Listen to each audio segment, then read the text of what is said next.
Okay, all you guys, this is Indian Chief 741. Now, I'm going to tell you, I've been horsing around with this thing all week long. I made it, it was good. Then I made it worse. Now I made it better again.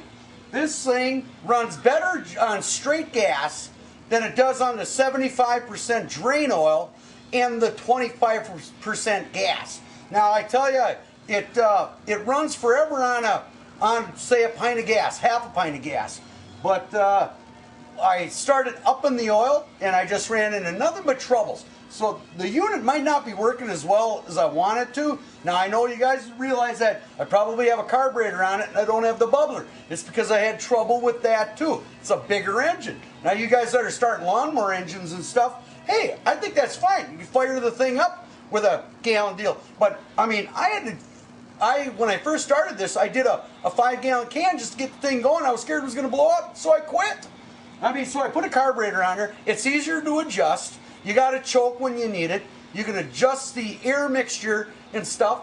I mean, now, it's just coming in. Now, I realize we're supposed to pump a vapor into this. Well, I might have this solved. I mean, I'm going to extend these tubes up. This is the exhaust exit. I'm going to run another tube up here.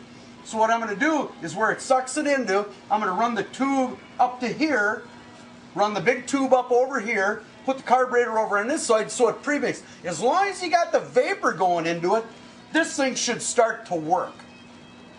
I'm going to just give you a quick demonstration. I mean, it starts right up. I mean, it is technically just an extended intake manifold heated. But I'm just mixed on all this. I'm not quite sure what the heck's going on, but it does run a very long time on a half a pint of gas. Now, I'm not going to sit there and I'm going to pour in a half a pint of gas and to like prove to you. Believe me, I poured in 20 ounces in here, and it ran for like dang near 40 minutes, you know. I mean, I got sick and tired of the thing running. I went in the house and got myself a beer, you know. Came back out and it was still, it runs, believe me. And I want to try to heat my garage with this thing, but, and I'll get into that maybe on the next video, but I haven't really got time. But I did promise I was going to do a video this weekend, so I'm just going to jump into the main thing is this is my test bed. I want to put it in my 96 Kia Sportage. And because all that Sportage got was 17 miles a gallon. It's a 2.0. And God dang it, I want to see 40. I want to see 60. I want to see 80. I don't know. It happens. It happens. If it don't, what the heck?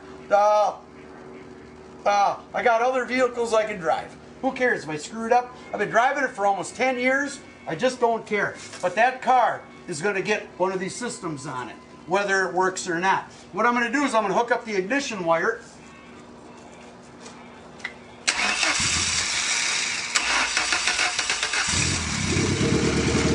Now this thing's going to run. I got 20 ounces of gas in it. It's 5:45. I mean, I don't know. Maybe I'll go in and take a nap. This thing will run forever on 20 ounces of gas. It ran for almost 20 minutes on fuel before. And to tell you the truth, this might not be working because when I put the oil in it, it progressively got worse and worse and worse. It only ran for like 15 minutes on a half a pint when it should have ran, and plus I got a little more smoke out of the gall darn thing.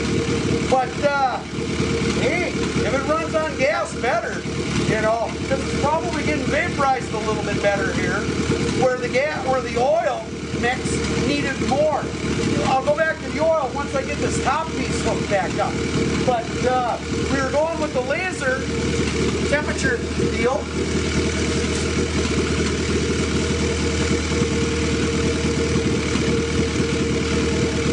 And when it's idling, we only get 230 degrees out of the thing. Now, I don't know if I revved it up, got it, the revs up a little bit higher, the temperature might come up. But I've never gone over 300 degrees on this exhaust system. So, I mean, I've heard that they get up to 1,000 or whatever. Man, I just don't see it happening. This is a big motor. It should be producing more heat. So, but otherwise, when it's running on oil, when you rev it up, yeah, it stumbles, it beats around, got to screw with the adjusters and stuff, but when it's running on gas, holy cow, it's right there. And one thing I wish I would have done, and I didn't, take the original carburetor, drop in 20 ounces of gas, see how long it ran. Build this, drop in 20 ounces worth of gas, see how long it runs. But I never did that test because I just jumped into it. But if anybody's going to screw around with this, test it out first. See what it gets with the original carburetor. Build your system, see what it gets after that. I'm not going to be able to dwell on this too long this weekend, but I just want to show you that. Hey, that's hot. Don't touch it. So the exhaust fumes are coming up. And one other thing, I am going to have to get some kind of a heat riser or something in this carburetor. This carburetor is ice cold. It's just freezing cold.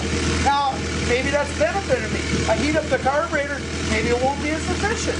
Maybe it's that cold going into the hot. I don't know, but I'm going to try it. I'm going to experiment. I'm going to see what happens. We're going to get this thing. I don't even care about the emissions. I just want to get 40 miles to the gallon out of my Kia, possibly heat my garage. I live in Minnesota. It's damn cold. Thanks for listening.